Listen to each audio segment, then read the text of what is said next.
legislators could take their seats? Nah, nothing important.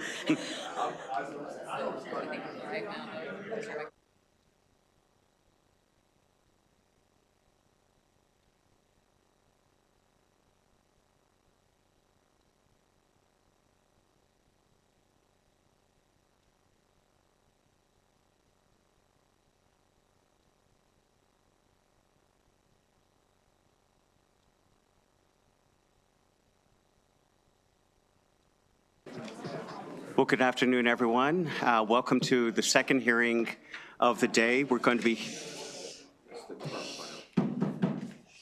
I'll reinforce it. Shh.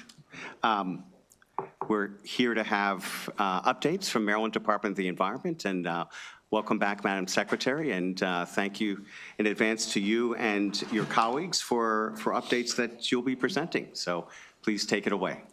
Thank you so much. It's good to be here again. Oh, here we go. Okay. Yeah, I'm really pleased to be here and provide an update on all the topics that you ask about this committee. So I think we can dive right into it if that's all right. Okay. One of the topics you were interested in was the animal feeding operations permit. I just want to say we're making really good strides in updating the CAFO, as we call it, general permit. Following the release of the draft permit in late 2025, we are currently reviewing public feedback to ensure that the final version of it is effective and it's practical. We even went door to door to help existing farmers really maintain the coverage that they already had so that there is no lap in their operation. I do know that that was an issue. Because the permit did lapse and a lot of farms were not able, the new ones anyway, they weren't able to start new operations. So we really work with them during the process, and we're hoping that we can hurry up and get this process expedited now. We're working very closely with the federal government, local farmers, and again, we're ensuring that Maryland remains a leader in sustainable agriculture. We hope that the permit is finalized sometime this summer. That's what we're thinking. I'm assuming maybe in August or so. Okay. So that's the update on the animal feeding operations permit. The other area to speak about is the extended producer responsibility. We're taking a bold step forward in waste management because we're shifting the responsibility to the companies that are actually creating these packaging and products. So this is a move in the right direction. We're really, and I know I am personally excited about EPR. We've gathered a lot of expert input on our draft regulations through the advisory council meetings that we have. We've had about 22 of them, and we're hoping that we can, I think we're on track to publish our draft regulations early next month. So we're making really good progress there. Just want to make a point that our landfill space is really shrinking. And again, this is why everything that we're doing regarding recycling and EPR is so critical. And I think this new approach will be a win-win for the environment as well as our taxpayers. You know, when we are making changes like this in regards to EPR, we're also creating new jobs, and we're modernizing how we're handling materials across the entire state. So it's really critical. The next topic I wanted to speak about is paint care. I'm really excited to share that Maryland's new paint recycling program will be launching this spring. We approved the program plan last October. We've been setting up convenient drop-off sites at local hardware stores so residents can start finally dropping their paint off, the paint that's left over. And again, this initiative is also going to save our local governments, we believe, thousands of dollars in waste disposal costs every year. So it's simple, industry-funded solution that keeps chemicals out of our landfills, which is what we want, and it makes life easier for Maryland households. particularly me, because I have a lot of paint in my garage that I don't know what to do with. So that's exciting. The next topic I wanted to talk about is botels. To support our thriving maritime industry, we recently issued a new policy that clarifies exactly how botels can operate in Maryland.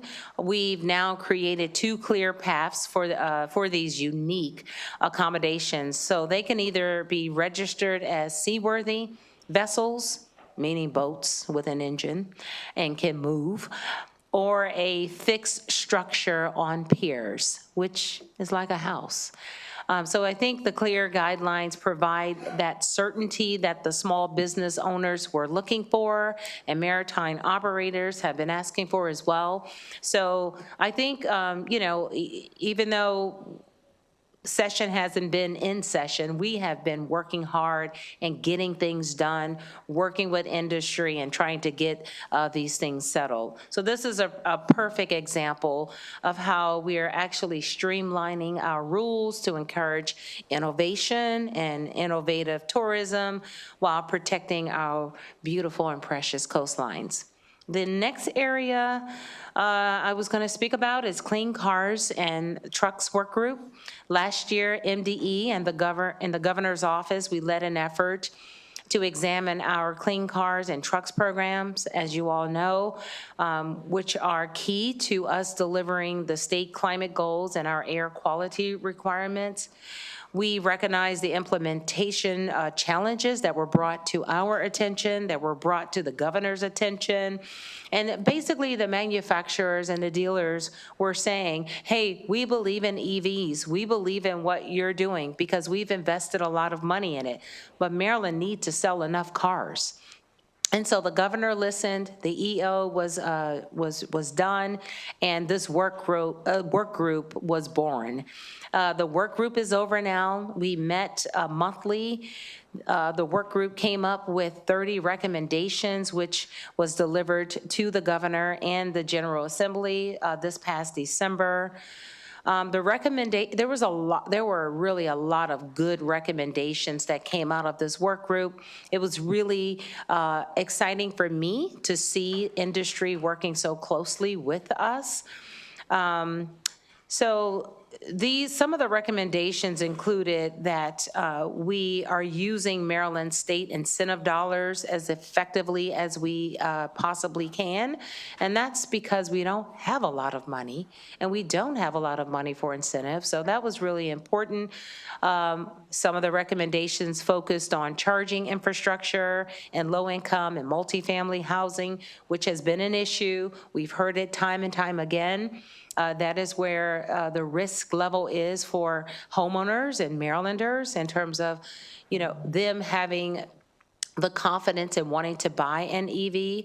And even very common sense things were in the recommendations, like ensuring that we have signage on the highways about where those electric chargers are.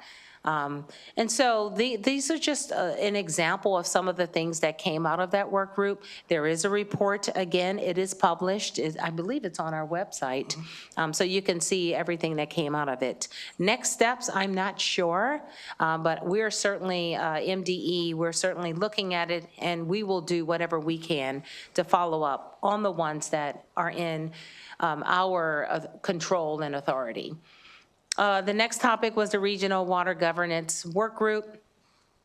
As you all know, we're taking a fresh look at, from a regional perspective, on how water and wastewater is actually managed in the Baltimore area.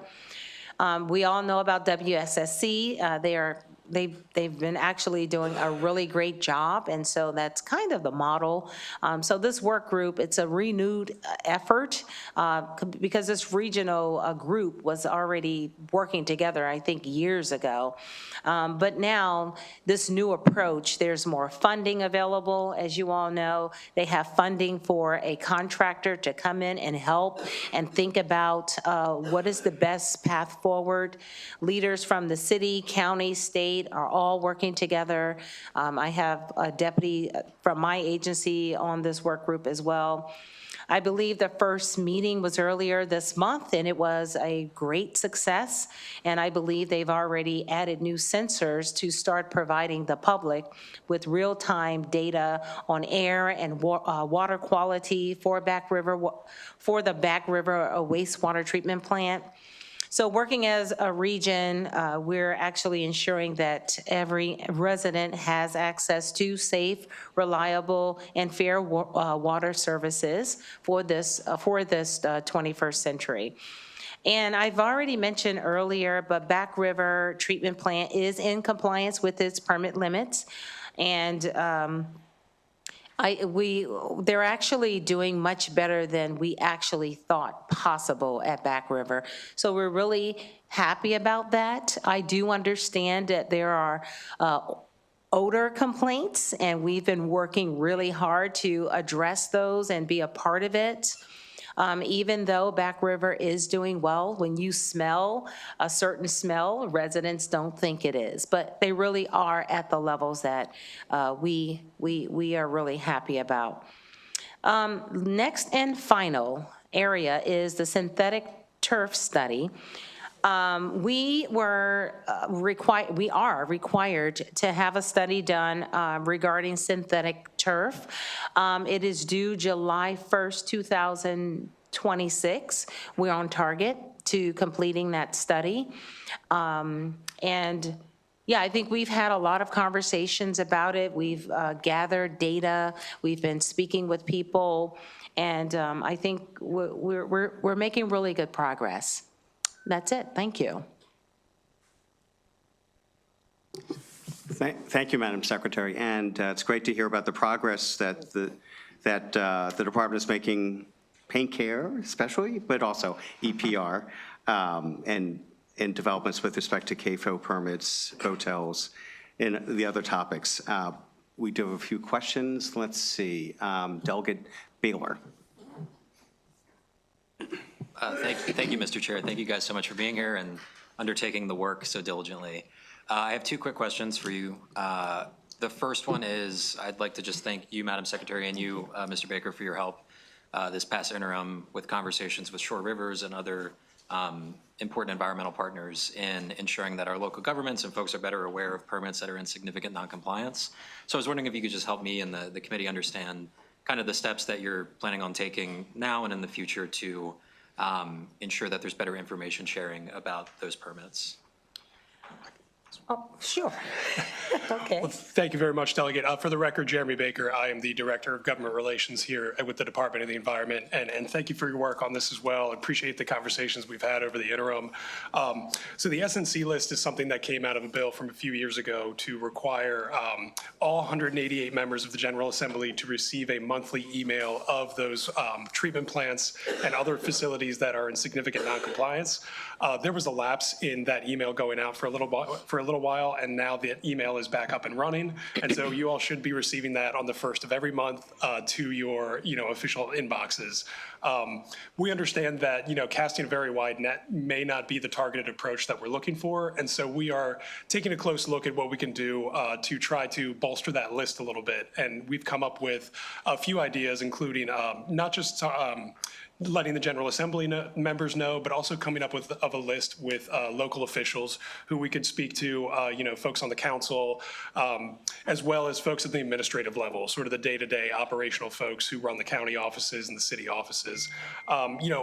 The other idea would be to go a layer below that, the actual operators of the system. And so compiling a list of DPW contacts or, private operators if a municipality, shares an operator with the town next door, plant managers at these facilities, and really coming up with a targeted way to let a whole host of people know when there is a problem with these facilities.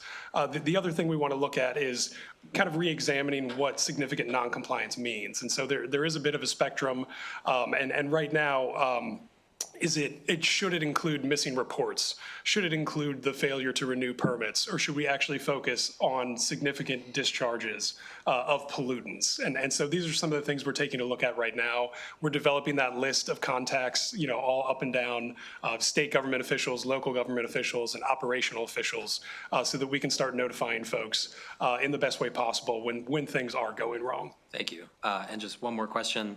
Back in a previous life, when I worked for then Senator Elfreth, we passed a bill to update the rainfall numbers for our stormwater permits, and I think Delegate Healy was getting at this a little bit, but I was just wondering what the implementation status is on that. Have the regulations come out? Kind of what are we looking like now and in the future for the updates on that?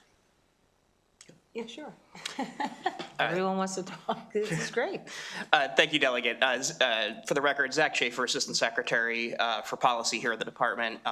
Thank you for the question. So yes, Delegate Healy started to ask, and the Secretary was talking about a little bit in the Bay briefing. We have open for pre-proposal public comments right now our revised stormwater regulations, and those are the vehicle for the implementation of a storm. So those take into account that current and future-looking climate and precipitation data and applies that to a whole range, to the full suite of stormwater management practices and requirements across the state. Okay. Do you know when the final regs might be? We are targeting having the proposed regs out this spring and wrapping the final regs up, depending on the public feedback, toward the end of the year, around then, give or take a little bit. Okay. Thank you. Thank you, Mr. Chair. Delegate Araki. Thank you, Mr. Chair. Secretary and team, it's great to see you. Question I have, so thank you for the overview of the water and wastewater situation in the Baltimore region. We've talked a lot about the water wastewater treatment facility, so I don't want to go down that. We've had a lot of conversation about that, but I do want to talk about the water system. So in my area of Baltimore County, I'm in a zone where it can often take up to 4 days for the water to get to my house mine comes from Montebello, that facility. In fact, I just toured a water filtration facility in Baltimore City to understand better why often in my area I see fire hydrants flushing the system all the time. And so the reason that occurs, in short, is that it's sort of an easy way to get pressure and to force things through the system quickly. Because our system is all gravity fed, there's no pumping station in my area. There's a lot of drawbacks, though, to this approach. One, obviously, we're wasting a ton of water in doing that. There's chlorination issues when you're pumping that out in massive quantities into streams and other bodies of water nearby. There's pressure issues. It also causes old pipes to kind of have things kind of dislodge inside of it. So it's something that I'm really concerned about, and I'm curious, as we're having this discussion about the wastewater facility and that system, what we can do to address that challenge in eastern Baltimore County with the water system. Thank you for that. I have Lee Curry, the Director of Water, who you've been working with those issues very closely. So would you address that? Yeah. For the record, Lee Curry, Director of the Water and Science Administration at Maryland Department of the Environment. To your point, the Baltimore Regional Governance Work Group will look at both wastewater and drinking water issues. Your issue in particular, I can take that back, and I will be happy to talk with our drinking water program and bring that up. I mean, one of the reasons we do that, of course, is to make sure there's no stagnant water in there or you don't lose chlorine in the process, so your disinfection is in place. But we'll take that back to the city, and we can follow back up with you, sir. Okay, and I appreciate that, and they're definitely aware of it because they're the ones that brought up why they're doing it to me when I toured, right? So there's a solution. The solution is we need a pumping station in the area. So specifically, I would appreciate it if you would bring that up with them about a pumping station to deliver the water in a faster way to that region of the system. Absolutely. We can ask them where it is on their capital improvement project list. Okay. If it is. Thank you. You're welcome. Is that something that, in terms of the regional work group too, that maybe we can bring up there as well? Is that relevant for them to even think about those things as well? That's probably a pretty good detail for them to get into. Okay. I don't know if they'll go down to that level. Okay. But I think that capital improvement projects and how you prioritize, I think this is what you're getting at in terms of how do you fix this area. It is. You know the issue. Yes, thank you. Yes, sir. Thank you. Delegate Frazier Hidalgo.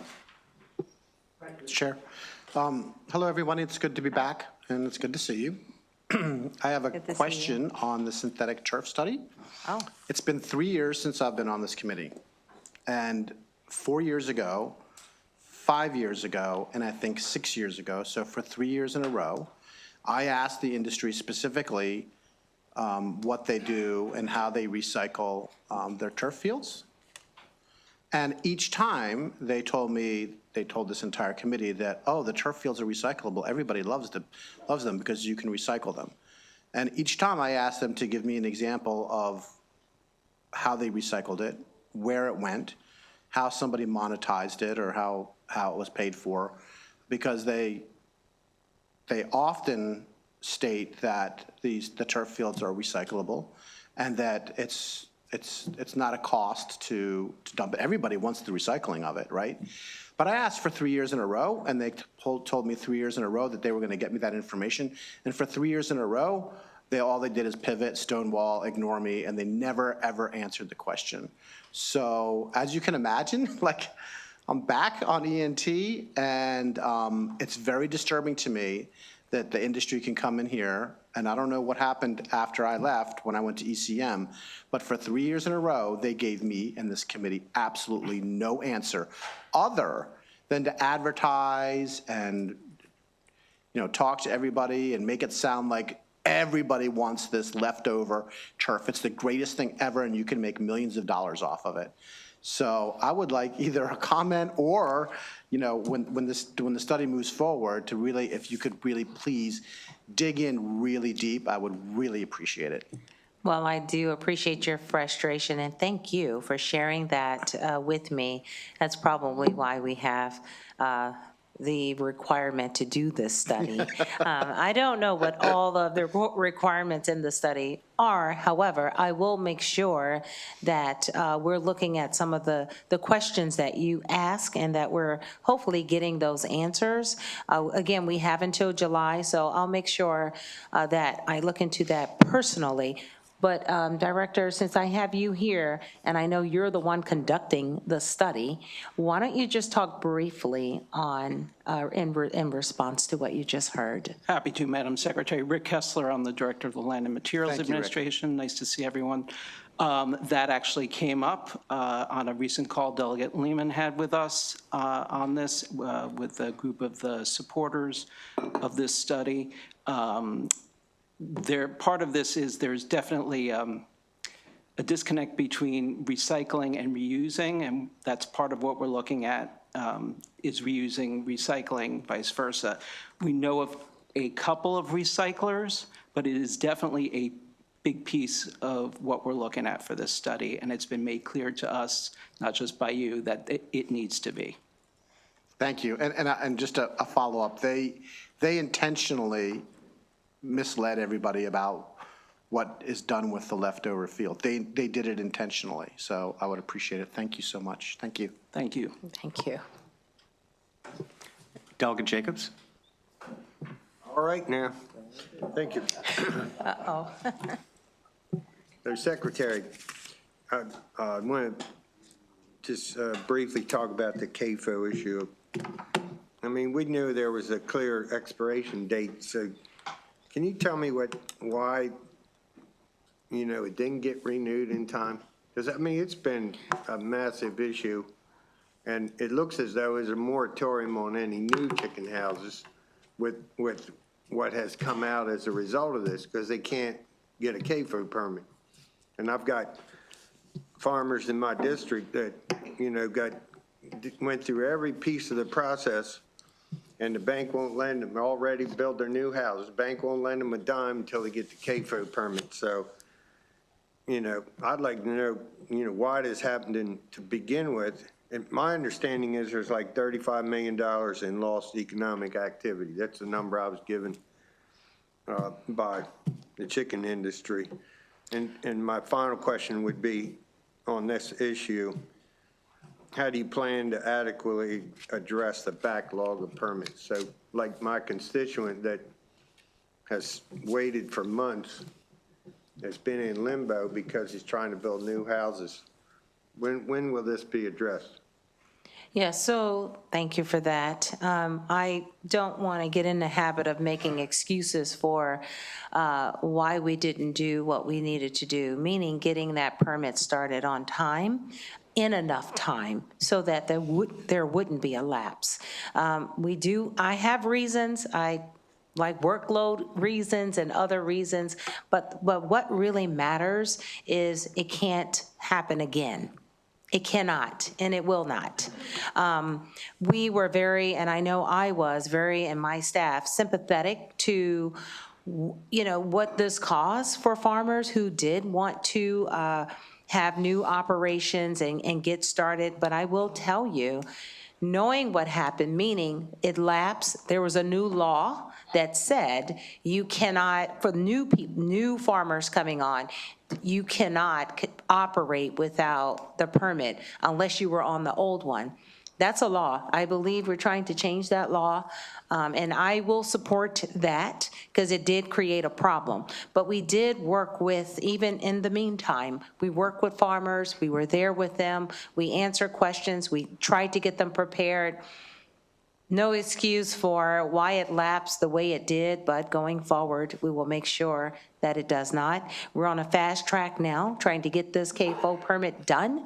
It should be done in a couple of months. I think that's what you said, in a couple of months.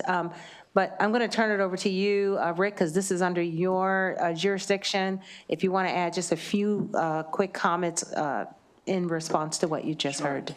Delegate, the secretary brought me in a year ago. And it has been my mission to get this out as quick as possible. Again, I don't know what happened before I got here. All I can tell you is I have told the staff that this permit needs to be done by 2029. It expires in 2030, so this won't happen again. I would resign, and my staff will not be here if that happens. What I can tell you is we are pushing as hard as we can to get this out. We received something like 600 emails, comments from 5 different public meetings we did.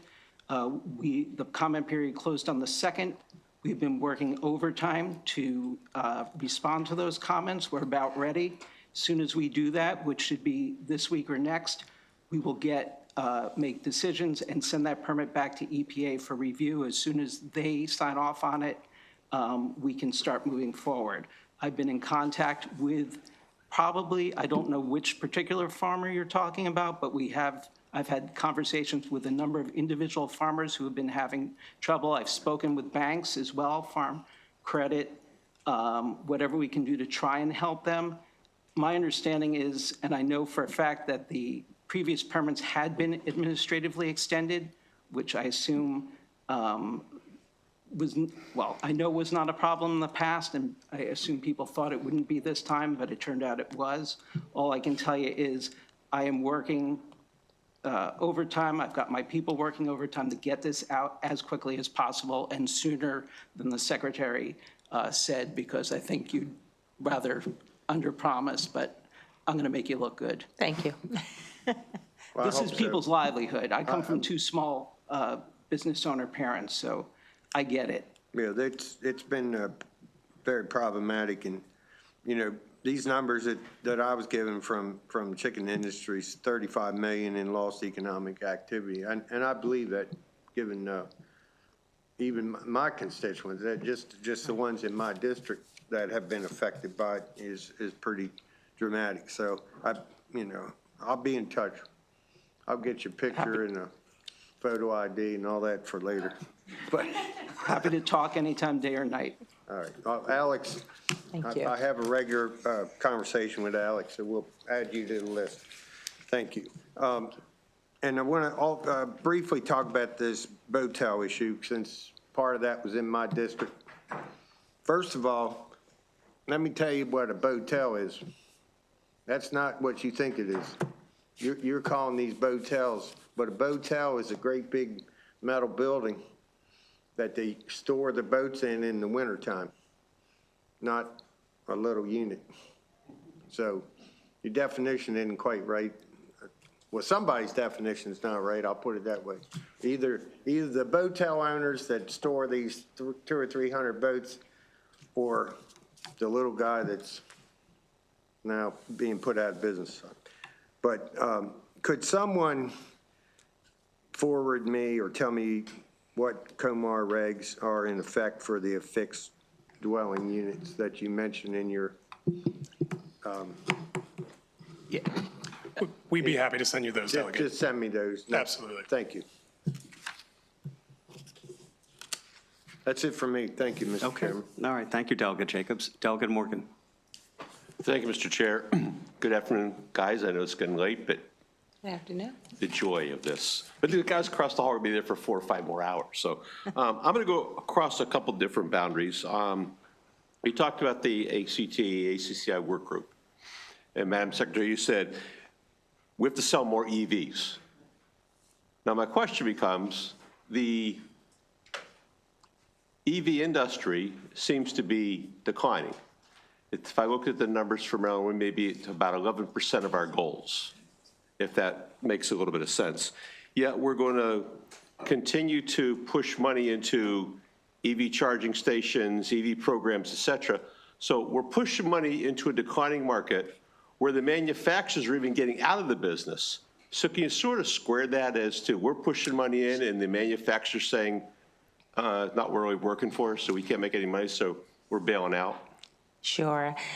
So manufacturers are not getting out of the business. They were represented on the work group. All of them made it very clear that they have invested billions of dollars in this industry, and they do not plan on turning back. It's a lot of technology, it's a lot of money invested, but your concern is real. The concern is in Maryland, from what you just described, I'll give you a little more flavor on what you said. In Maryland, we are declining now slightly. It's starting to go down. We have 140,000 EVs on the road.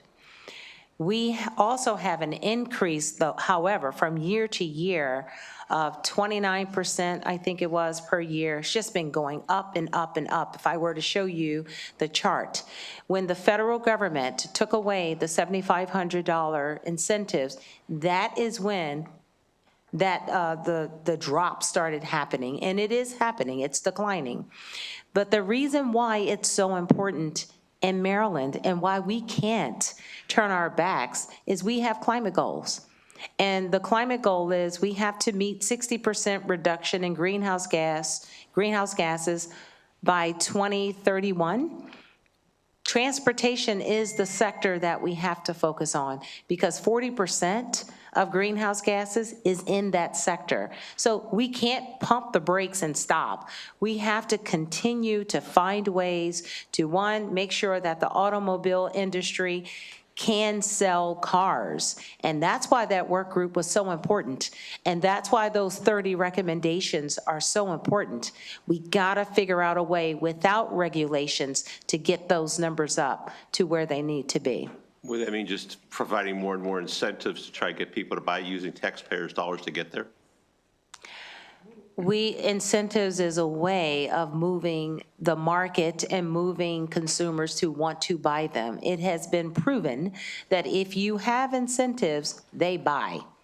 So some of the incentives, some of the money, we have money coming from Cap and Invest program that we have here that you're probably aware of.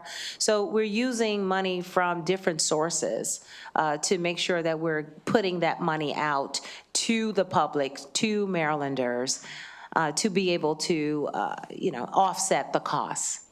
Okay, I'm going to switch gears on me a little bit now. We discussed Blue Plains a little bit earlier today. And we have, 200 million gallons of effluent pouring into the Potomac. It took a number of days to, I guess, notify people along the way what's going on. So it's a two-headed question. First of all, when we have a little METCOM system down in St. Mary's, Calvert County, et cetera, and when they had a spill, it came out to like 7 cents a gallon for a fine. So now my question becomes, if you 7 cents a gallon of 200 million gallons, that's a $14 million perceived fine. If there's a fine, is there a cap on fines in Maryland that anybody would be aware of? I don't know. I'm just looking at, and then if that fine takes place, is that money then put back into the operating budget of the system? And then thirdly, a lot of the watermen are affected by this, and I think we discussed earlier the fact that, some of the best oystering we've been having the last few years is coming out of the Potomac. Spec counts are higher, oysters are doing real good, and now you got 200 million gallons of food pouring down the river, and, then the message goes out, well, do you want to eat the fish or eat the oysters out of the river when you got all this sewage laying on top? So I know it's a multi-headed question, but I want to get it all at once. Well, certainly understand your frustration, and this is certainly important. We're working on it now in terms of fines and where can we put the fines and how much and what limitations. That is something I will be looking into as well as my agency. Right now, I don't have that particular answer for you, but I see my director has moved up here, so you probably have a little more to say about this. I think you were spot on, Madam Secretary, with the enforcement and fine piece. That's a conversation that we'll have to have. The Secretary will make a decision on. Also, EPA, the Environmental Protection Agency, is also involved in this. Regarding notification, I share your concerns of making sure that everyone's notified early. I've talked with EPA about that, and we will, if there are places that we need to improve to make sure that folks are notified earlier of those issues when they're interjurisdictional, we will make sure that that's addressed also. Know that we took action Friday night and closed the shellfish harvesting area under the Secretary's leadership and direction, just to ensure that, that folks were protected. And in that part I respect, we shut it down, but what about those guys who can't oyster? That's their livelihood, and you're shutting it down for, I guess it would be an indefinite period of time till the E. coli and other stuff can be analyzed, but in the meantime, those guys have they're generating income for their families. Yeah, in that area, it was a precautionary closure that we put in place in that area, and we're fortunate, just north of the bridge, there are no leases in that area. There's no active harvesting in that area. It doesn't make any of this acceptable. It's just in that area, there wasn't a financial impact right now. We will reopen that area 21 days after the discharge is stopped. My understanding is that it's mostly stopped right now, not all of it. Our plan is to get boats out on the water. All the ramps are closed right now, but as soon as they do thaw out, we'll get some boats out on the water to determine when we can open it back up. Thank you. Yes, sir. Delegate Foley? Thank you, Mr. Chair, and thank you, Madam Secretary and MDE, for spending most of your afternoon here with us. I want to follow up on my colleague, Delegate Fraser Hidalgo's question about synthetic turf. Mine's a little different.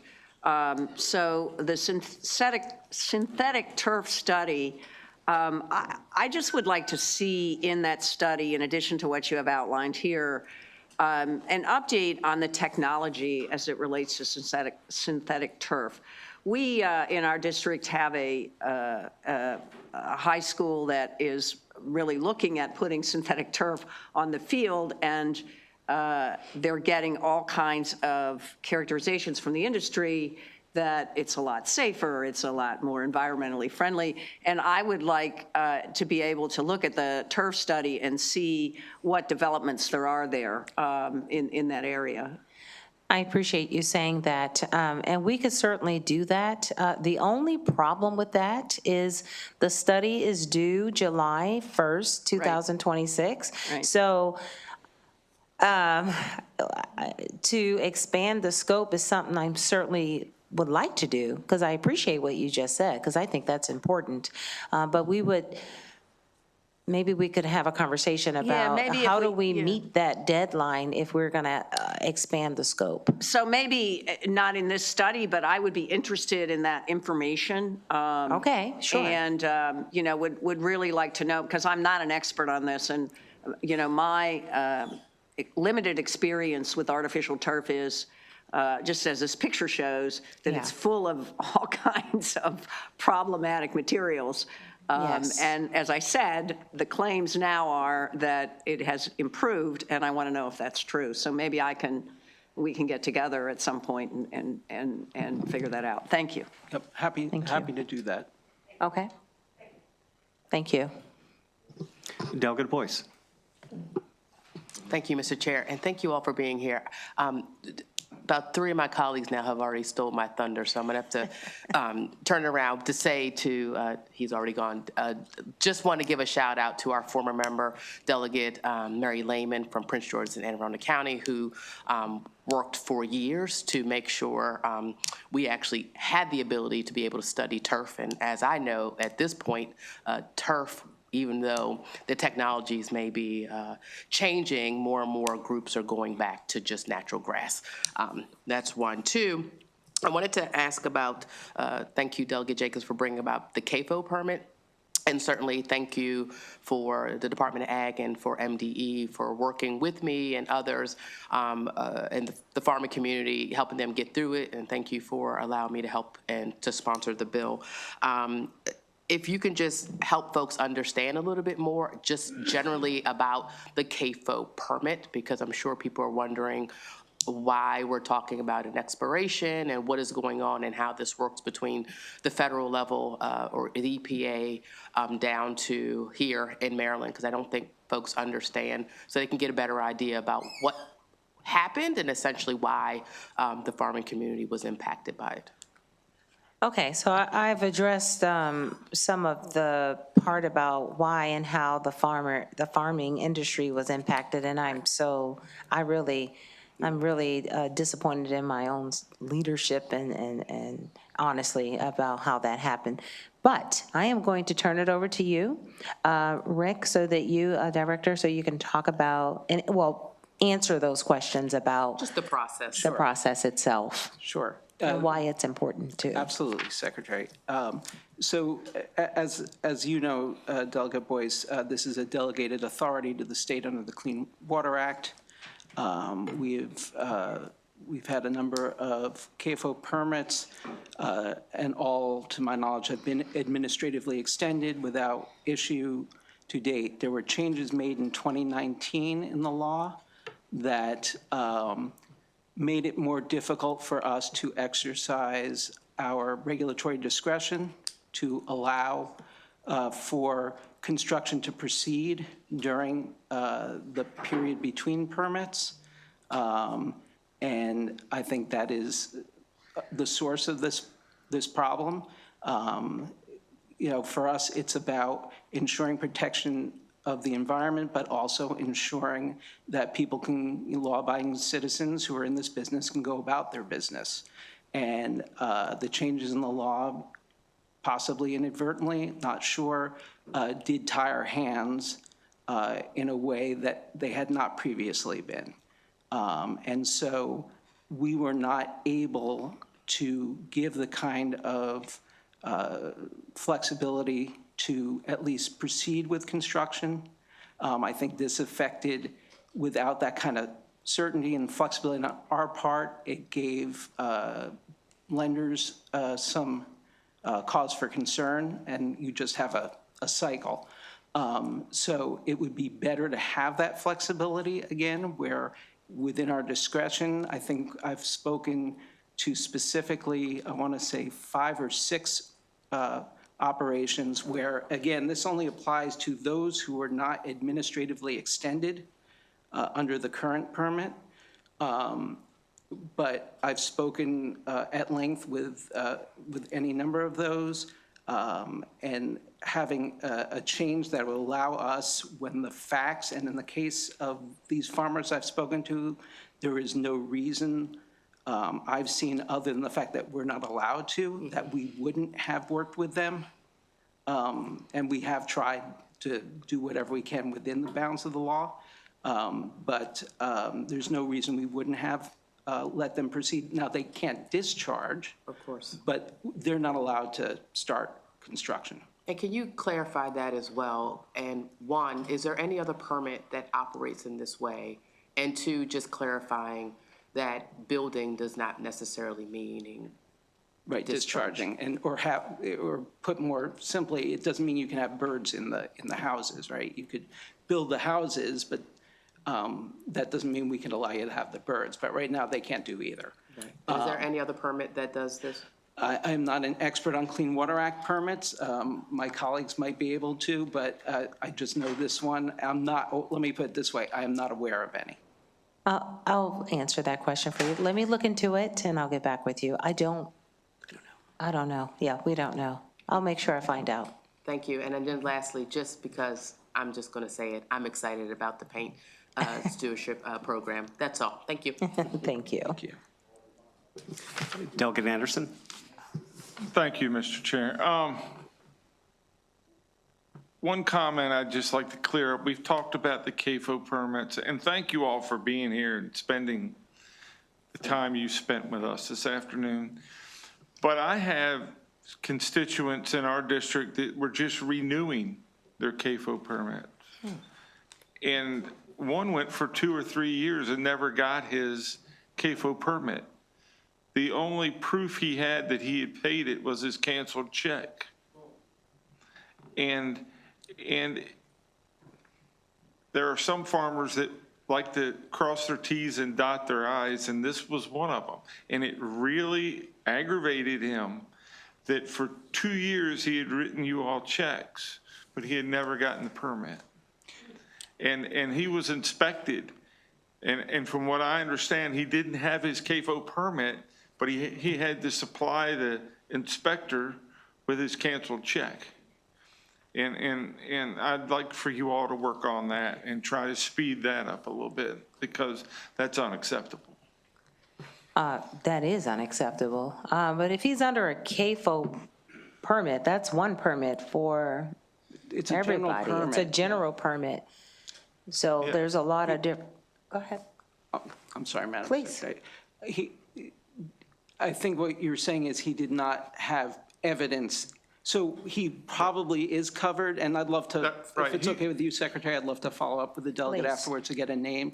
But I assume absent anything else, as long as we had a canceled check, he's covered. He was covered, but he just, Okay. he liked his paperwork. Got it. He liked his paperwork, and he had paid for the permit, but he never actually got the permit. He just was in compliance, but he didn't have the paperwork that he was expecting. We'll make sure he gets it, for sure. And we'll follow up? Yeah, yes, Okay. ma'am. Thank you for that. Thank you. Okay. Okay, well, I have one question myself. Madam Secretary, as you know, I was on the Clean Car Work Group, and I've got to say that was one of the most productive work groups I've ever been on. So thank you to you and your staff. Thank you so For the much. way that work group was supervised and operated. And thank you also for the update about the fact that I guess most of the recommendations will be worked on in-house by MDE, maybe MDE and in consultation with MEA. So I guess my question is, when would it be reasonable to ask just for an update as to how MDE and MEA are doing in working on these recommendations? Summertime? I mean, just so for those of us, and of course, a number of committee members were very interested in this subject, so just so we can, get in, hear what's going on to implement at least the top 6 recommendations. Absolutely. Well, Delegate, we will respond to you anytime. But the key question I think I hear is what's reasonable to give you an update on what we're doing. I don't think it should take us long to simply respond to the top 6 recommendations and to give you an update. So Zach, you ran this work group with me. What do you think is a reasonable time? I think, like the Secretary said, Delegate Stein, we can get updates on the status of those at any time. I think that, by the summer, we should have a good sense of what the next steps are on a number of those. I don't want to speak for some of our colleagues at MDOT, at the PSC, and others, because many of the recommendations apply to different sets of authorities and different state agencies or departments. So, but I think it would be appropriate in the summer to prepare an update for you and anyone interested on what those next steps are. And we know that for those that are within MDE's lane, we are already moving forward with many of those. So we can certainly update you on what we're doing. It's just that coordination part. We'll make sure we get that to you. Okay, that'd be super. Thank you very much. Any further questions? Well, seeing none, thank you very much. Thank you. Madam Secretary, to you and again, your staff for your presentations. And to committee, that ends our agenda for today.